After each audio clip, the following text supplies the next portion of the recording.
Hello, students, teachers, parents, history nerds. Hello, everybody, and welcome to Nutshelled History, where we lay out the facts, the good, the bad, and the ugly. We continue with our early American series by looking at the Southern Colonies. Okay, let's go. In 1632, Sir George Calvert, an English Roman Catholic, set up a colony in Maryland where Catholics could live safe from discrimination. Remember, Protestants and Catholics didn't like each other at this time. When the Sir died, his son Cecil, Lord Baltimore, continued the project. In 1634, around 200 colonists landed along the upper Chesapeake Bay.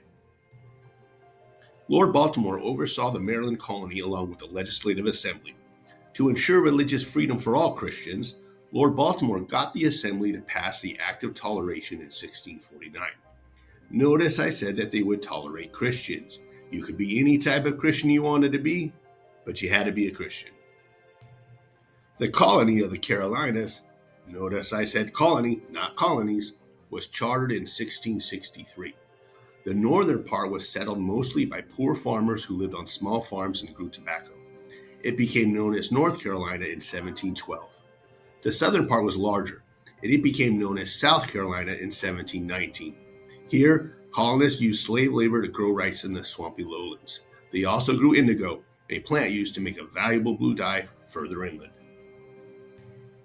Georgia, the last of England's southern colonies, was founded for two reasons. The English wanted to limit Spain's expansion northward from its Florida colony.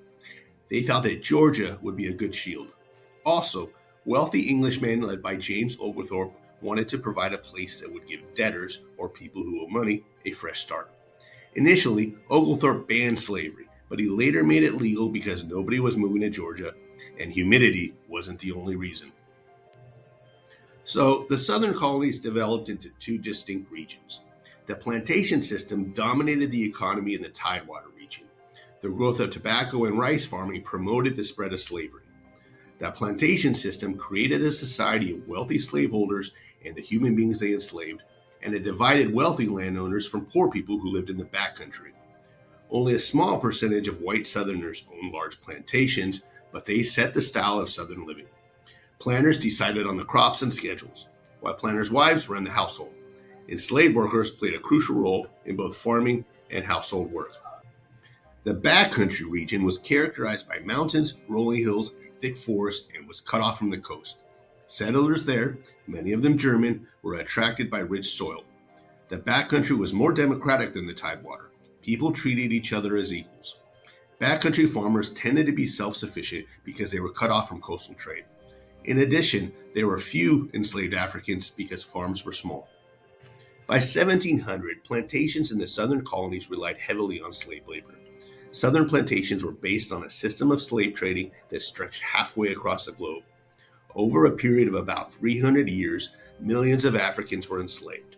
They were transported across the Atlantic Ocean by way of what became known as the Middle Passage. Around 10 to 20% of Africans on the voyages died because of the harsh conditions. If they survived, once in the Americas, harsh laws denied enslaved people basic human rights. Only a handful of colonists, including the Quakers in Germantown, Pennsylvania, spoke out against the evils of slavery. Recap time. Maryland was set up as a colony because British Catholics wanted to join the North American Party. They said that there was religious freedom, as long as you were Christian. The Carolinas were farmed, then they broke up. The North got the bad end of the economic bargain. Speaking of economic bargains, Georgia was a place for a new start if you couldn't afford to pay your bills.